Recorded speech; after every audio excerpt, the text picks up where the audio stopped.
Garren Mallick had been married to Tessa Mallick for over 2 decades, but for just as long, he had been hiding the most unthinkable secret, an affair not with a stranger or co-worker, but with her own mother, Lorraine Halbrook, a woman 27 years his senior. What started as a twisted attraction turned into a hidden life that spanned 20 years, shattering generations the moment it was exposed. This is not just a story of infidelity. It's a chilling tale of betrayal, obsession, and the devastating fallout of a secret too monstrous to stay buried. Tessa Vexley lived in the kind of neighborhood people called safe and boring. She liked it that way. Her house sat neatly on a tree-lined street in Bloomington, Indiana. Every morning, she waved to the mailman, walked her dog, and returned home to prepare breakfast for her husband, Garren. They had been married for 21 years, and she believed they were happy. Garren worked in real estate and spent much of his time managing properties across the county. He was often gone in the evenings, sometimes overnight. But Tessa trusted him. She never had a reason not to. Her mother, Lorraine, lived with them, but in a separate guest house behind the main home. Lorraine had moved in shortly after Tessa's father passed away, nearly 2 decades ago. She was older now, 75, and mostly kept to herself. At first, Lorraine's arrival had brought comfort. Tessa liked knowing her mother was nearby, especially after her father's death. The guest house was well furnished, with its own kitchen and garden. Lorraine had her privacy, and Tessa had hers. It seemed perfect. As years passed, Lorraine settled into her routine, gardening, watching soap operas, and occasionally baking pies for church events. From the outside, their family looked ordinary. Inside, something far from ordinary was festering. No one could have guessed that Garren and Lorraine were hiding the kind of secret that destroyed families. 20 years earlier, something had shifted. Tessa had just given birth to their first child, and her marriage had entered a rough patch. Garren felt neglected, emotionally disconnected from Tessa, who was exhausted with motherhood. He turned to Lorraine, not out of attraction, but out of emotional need. She listened. She offered comfort. Late-night talks turned into gentle touches. Eventually, those touches turned into something that couldn't be undone. It started in silence. They both told themselves it was a mistake, that it wouldn't happen again. But one mistake became many. Days turned into weeks, and weeks into years. Their connection grew into a dark, secret relationship hidden in plain sight. They were careful, very careful. Garren would visit the guest house late at night under the pretense of fixing things. Sometimes it was a broken sink, a faulty lock, or a leaking faucet. Tessa never questioned it. He was just helping her mother. Lorraine played the role of a sweet, aging grandmother perfectly.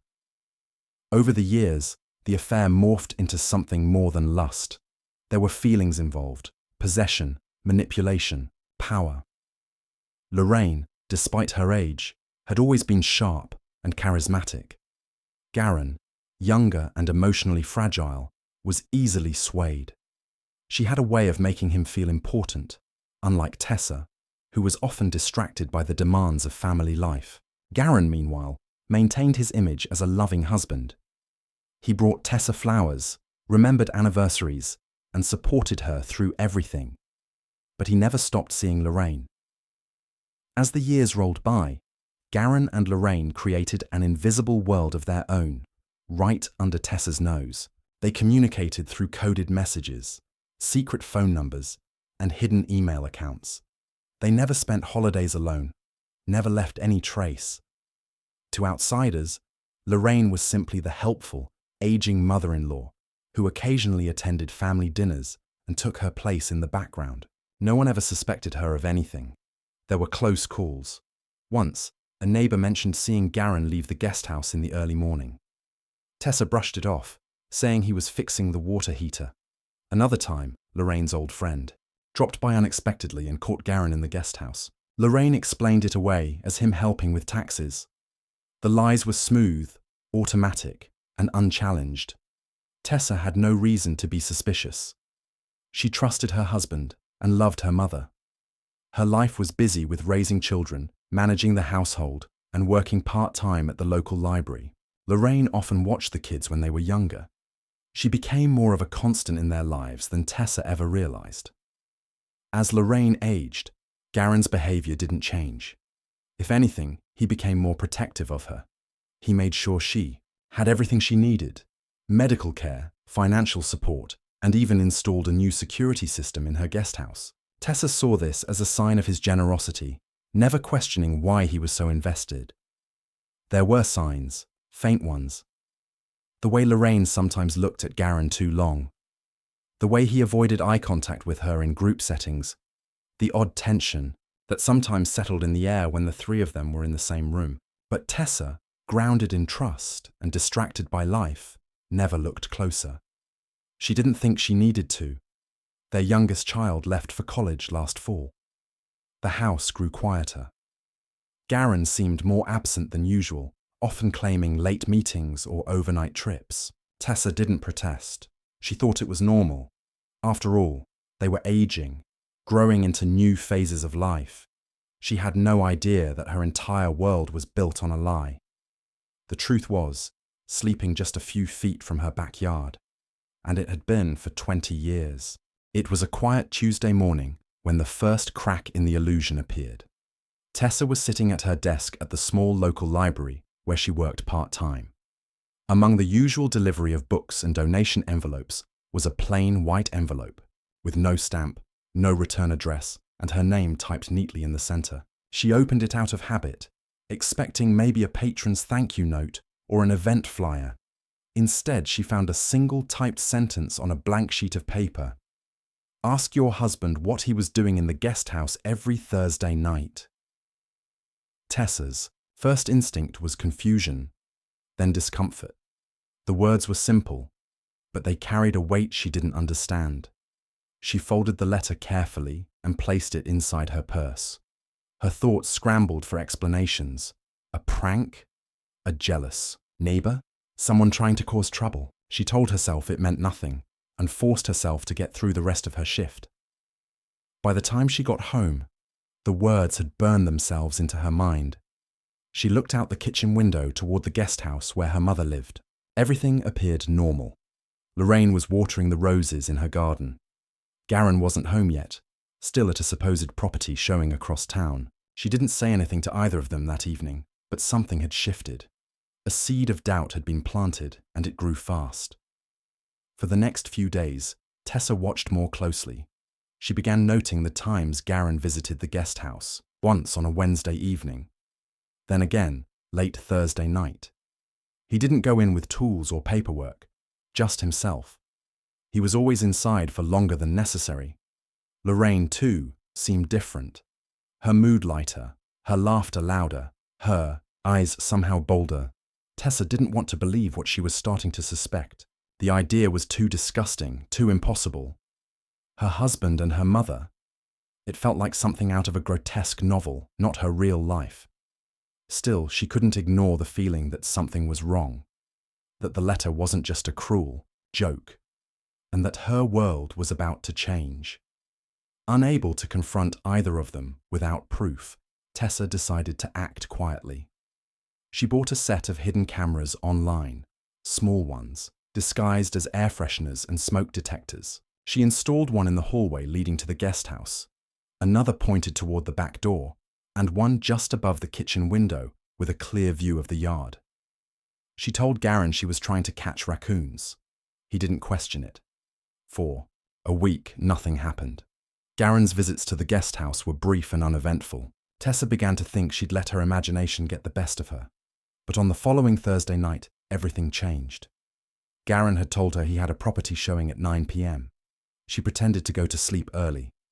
Instead, she stayed up, watching the camera feed from her laptop in bed. At 9:17 p.m., she saw him. Garren, walking casually across the yard, glancing around before entering the guest house. A few minutes later, the lights flicked off. For 2 hours, nothing changed. No movement, no signs of him leaving. Then, at 11:32 p.m., the door opened again.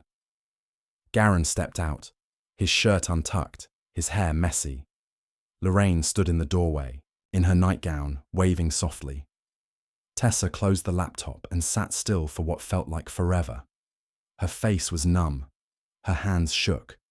There it was. The unthinkable truth. It wasn't a prank. It wasn't paranoia. Her husband had been sleeping with her mother. Still unwilling to make a move without more evidence, Tessa reached out to someone she trusted more than anyone outside her family. Reed Talbot, their old neighbor and longtime family friend. Reed was retired now, but he'd worked for years as a private investigator. He had the skills and, more importantly, the discretion Tessa needed. She met Reed at a cafe across town and told him everything. Reed listened silently, not interrupting once. When she finished, he nodded slowly and agreed to help. He promised to dig deeper, to trace Garren's digital trail, his phone records, and bank activity. In less than a week, Reed called her back, with findings that made her feel physically ill. He had uncovered a hidden email account Garren had been using, one that frequently exchanged messages with an address linked to Lorraine. The emails were filled with dates, coded phrases, and references to Thursday rituals. Reed also found a separate bank account where Garren had been transferring money monthly, sizable amounts that always ended up in a personal account under Lorraine's name. That wasn't all. Reed also noticed suspicious purchases, gifts, luxury, items, and even travel bookings made for two under different aliases. Tessa had never known about any of them. When she asked about phone records, Reed confirmed late-night calls between Garren and Lorraine that lasted well over an hour, sometimes several times a week. It wasn't just an affair. It was a relationship, one that had lasted for decades, right under her nose. And the worst part wasn't just the betrayal. It was how calmly and confidently they'd continued their lives while hiding such a monstrous truth. Tessa stood in the center of her kitchen that night, staring blankly at the guest house. The lights were off. The yard was silent. But inside, behind the locked doors and carefully drawn curtains, a truth uglier than she could ever imagine had been growing for 20 long years. She knew what had to happen next. The question was whether she'd survive it. Tessa's mind spiraled into a dark space where logic blurred with emotion. Every sound, every footstep from the guest house now rang with meaning. She couldn't look at Garren without seeing deceit, and she couldn't speak to Lorraine without hearing lies. The woman who had raised her, cared for her, and guided her through every hardship had become a stranger cloaked in betrayal. And the man she had loved, married, and trusted with her soul had proven himself a master of manipulation. But even as her heart fractured under the weight of discovery, Tessa knew she couldn't afford to break. Not yet. She began planning her next move with ruthless precision. Reed's investigation had laid the groundwork, but she needed undeniable visual proof, something that would silence any attempt at denial or gaslighting. Tessa upgraded the surveillance system. She installed a camera in the guest house while Lorraine was out one afternoon. Hidden behind a decorative vent, it had a direct view of the living room, where the majority of their meetings appeared to happen. The live feed ran straight to a secure app on her phone. She waited, biding her time. Garren continued to lie, pretending everything was fine. He kissed her good morning, poured her coffee, and made casual conversation as though their marriage wasn't an empty performance. Lorraine played her part, just as convincingly, chatting about gardening and book clubs as if she weren't entangled in something vile. But behind her soft smile, Tessa noticed subtle signs. A careful flick of her eyes toward the window when Garren walked by, a stutter in her words when Tessa mentioned weekends. She was slipping. The camera finally caught what Tessa feared most, one rainy Thursday night. Garren entered the guest house at 10:04 p.m. Lorraine greeted him at the door wearing a silk robe, her silver hair tied up neatly. They didn't talk. He kissed her instantly, hungrily, like a man with no shame. They moved to the couch, hands fumbling, lips locked. Tessa watched from her phone, frozen in disbelief. Her stomach churned, her skin felt cold. And yet she didn't cry. Not anymore. This was no longer just betrayal. It was destruction. She saved the footage and backed it up in 3 different places. Her cloud, a hard drive, and a USB stick she kept in her car. That night, she couldn't sleep. Instead, she sat in the kitchen staring at the wall until sunrise, heart silent but mind racing. She wasn't going to confront them yet. She needed to know why. How had this started? How long had they lied to? Her face? How deep did this go? The next day, she went through her childhood photo albums and letters. She searched for anything that might have hinted at the truth before now, and slowly, patterns began to form. She found a photograph from her wedding day. In it, Lorraine was standing closer to Garren than she remembered, her hand touching his back subtly. Another, from a Christmas party 10 years earlier, showed them exchanging a glance Tessa now recognized as far too intimate. But it wasn't until she found an old diary from her college years that the full picture started to form. In a passage, dated 17 years ago, Tessa had written about a strange feeling she'd had one summer when she returned home unexpectedly from a trip. She mentioned seeing Garren and Lorraine in the kitchen, both startled, acting oddly quiet.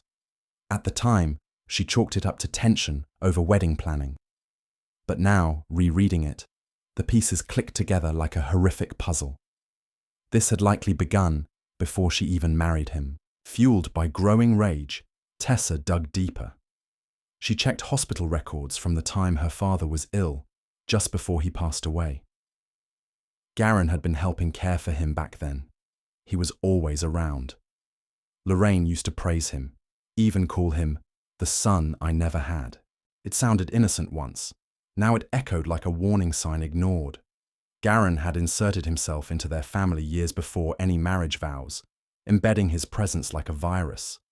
And while Tessa grieved her father's death, the man, who was supposed to comfort her, had been forging something far more sinister with her mother. But the most devastating piece of information came from an old friend of Lorraine's. Her name was June, and she had recently moved back into town. They met at the local bakery by chance, and after a brief catch-up, June mentioned something that chilled Tessa to her core. She said, "Your mother used to speak so highly of Garren. She once told me, 'He's the only man who really understands me.' I thought it was odd, but I didn't ask." That was nearly 20 years ago. 20 years. The number stabbed into her chest. The affair hadn't just happened. It had endured. It had survived her marriage, children, deaths, birthdays, anniversaries.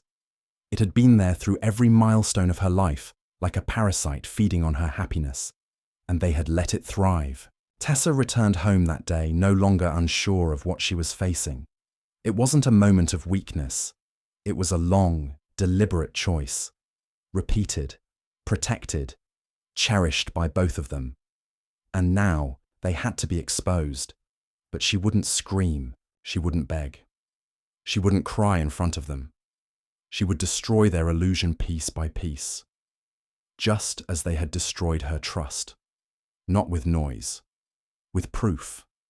With precision. And with a vengeance they could never predict. Tessa's days turned into strategic maneuvers. She no longer moved with emotion, but with cold calculation.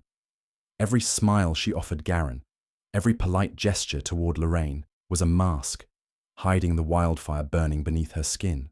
She didn't want confrontation. She wanted justice. But justice in her mind didn't mean public shaming or a courtroom battle. It meant full exposure, on her terms, in a way neither of them could deny or escape. She wanted the world they'd built in lies to collapse, brick by brick, until nothing remained but the truth they had hidden for 2 decades. She began gathering records, financial statements, and text logs. Garren had always been careful with his phone, never letting it out of his sight. But one evening, he left it charging in the living room while he showered. Tessa waited 30 seconds, just long enough to crack into his messages. There they were, coded, but obvious conversations with Lorraine. They used fake names, Lenny and Clara, but the times matched the secret meetups, and the intimacy of their phrases was unmistakable. She screenshotted everything and saved it alongside the surveillance footage. Next, she reached out to her lawyer. She didn't file for divorce immediately. Instead, She requested a consultation about infidelity clauses, asset protection, and evidence-based proceedings. She needed to know what legal ground she could stand on once the moment came. The lawyer, unaware of the twisted details, advised that if she had proof, she would be in a strong position to claim most of the estate and even press emotional damages if necessary. Still, that wasn't enough. Tessa didn't just want to win in court, she wanted them to feel the sting of exposure. So she created a private online journal under a fake name, one that detailed a friend's experience with betrayal. Carefully, day by day, she uploaded vague but incriminating posts. Descriptions of a man who seduced both daughter and mother. A mother who betrayed her blood for lust. She included photos, blurred but familiar enough for anyone who knew them to guess. Her goal wasn't viral fame. Her goal was to seed doubt, suspicion, whispers that would spread in silence like mold on the walls of their pristine image. At the same time, Tessa kept watching the camera feed every night. Garren's visits became less frequent, but more intense. Each time, Lorraine welcomed him with the kind of warmth that shattered Tessa's insides. They exchanged gifts, shared wine, and kissed like a couple free of consequence. Lorraine, once seen by neighbors as the sweet elderly woman who doted on her grandchildren, now revealed a different side in those private hours. Possessive, seductive, unrepentant. One night, Garren brought her a ring. It was small, modest, probably a family heirloom. Lorraine's eyes lit up, and she slipped it on her finger with a smile that chilled Tessa to the bone. The camera didn't pick up sound, but their body language said everything. This wasn't a fleeting affair. It was a twisted, secret marriage, of sorts, nurtured in silence and betrayal. Tessa knew she was nearing the edge of her silence. The next step required precision. She planned a family dinner, one that included not only Garren and Lorraine, but also neighbors, close friends, and extended relatives. She told everyone she wanted to celebrate her anniversary a little late, just a small, heartfelt evening to honor her marriage. Garren seemed touched, unaware of her true intentions. Lorraine, ever graceful, offered to help with the cooking. Tessa spent the entire week preparing, but not food, evidence. She compiled a video. It wasn't loud or dramatic. It began with family photos, smiling faces, holidays, birthdays. Then it transitioned into silent clips from the guest house camera. Moments of Garren entering at night, Lorraine greeting him, a kiss here, a caress there, followed by screenshots of messages, a single photo of Lorraine wearing the ring. At the end, a simple line, 20 years, one lie. The night of the Yar dinner arrived. The house was filled with warmth, laughter, and clinking glasses. Tessa wore a bright red dress, her expression calm and inviting. Garren gave a short speech, thanking everyone for being part of their lives. Lorraine toasted to enduring love. No one suspected a thing. After dessert, Tessa dimmed the lights and said she had a surprise. Everyone turned their attention to the screen in the living room.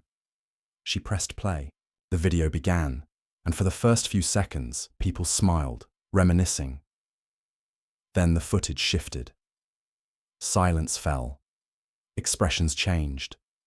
Faces turned from joy to confusion, to horror. Garren stood frozen. Lorraine paled. No one said a word. The room, once filled with conversation, now felt like a courtroom moments before a verdict. The video ended. Tessa didn't say anything. She didn't need to. One by one, guests began to leave, most without a word. A few cast glances of pity, others of disgust. Lorraine stumbled toward the hallway. Garren tried to speak, but Tessa raised her hand to silence him.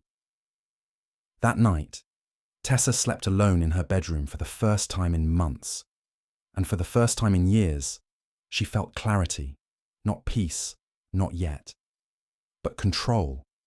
She had taken back her narrative, and their empire of lies had begun to collapse. The fallout had only just begun.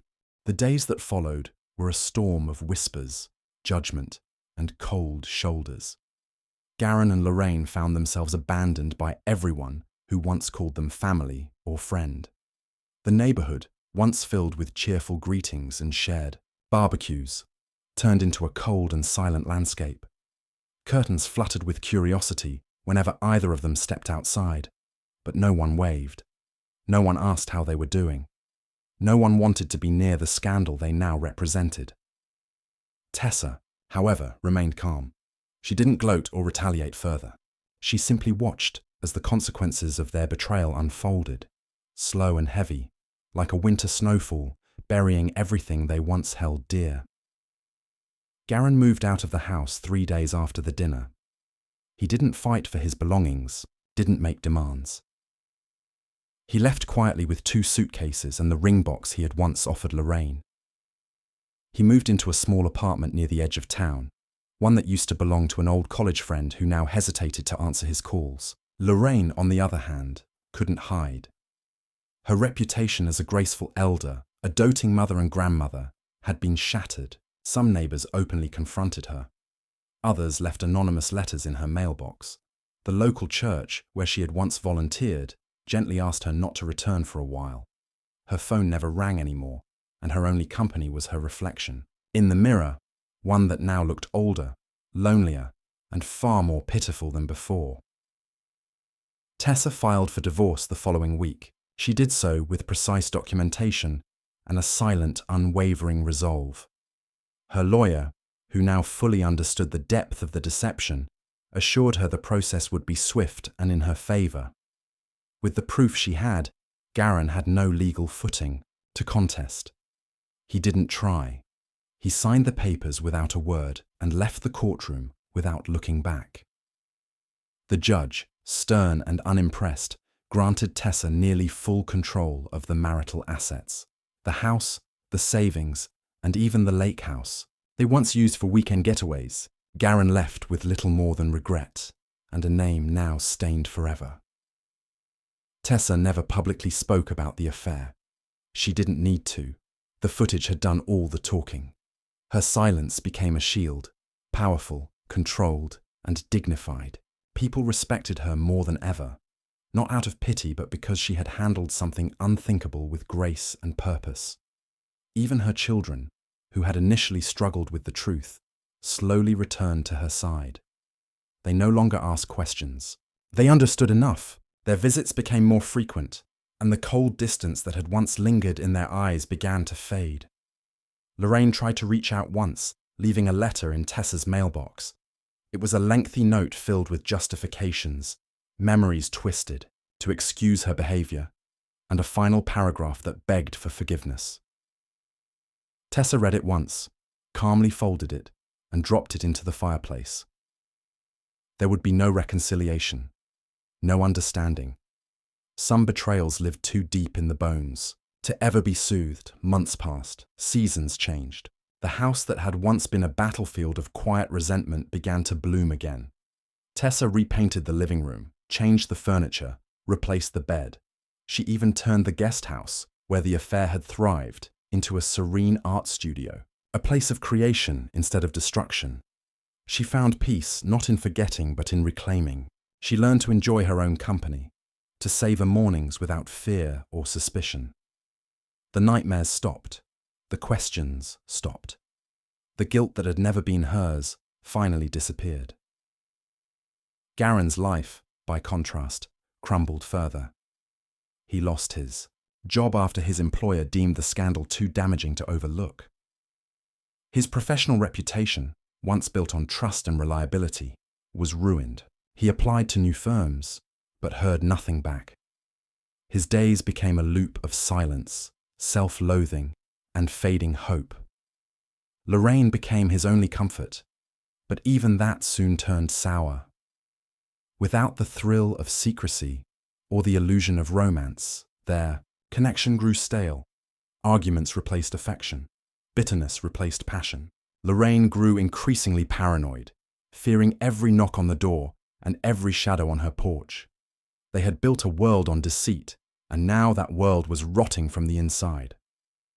One night, Garren disappeared. He left no note. Just an empty closet, a missing car, and a hollow silence.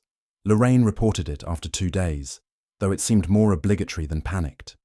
Weeks later, the car was found near the edge of a wooded park, keys still in the ignition, but no sign of him. No body, no clue, just a man erased by his own shame. Some believed he left the country, others whispered darker theories. Tessa didn't care. For her, he was gone in all the ways that mattered. Lorraine eventually sold her home and moved to a senior living complex 3 towns away. Isolated and forgotten, she spent her final years alone, often seen staring blankly out her window as some woman once proud and admired, now reduced to a shadow of regret. Tessa lived on.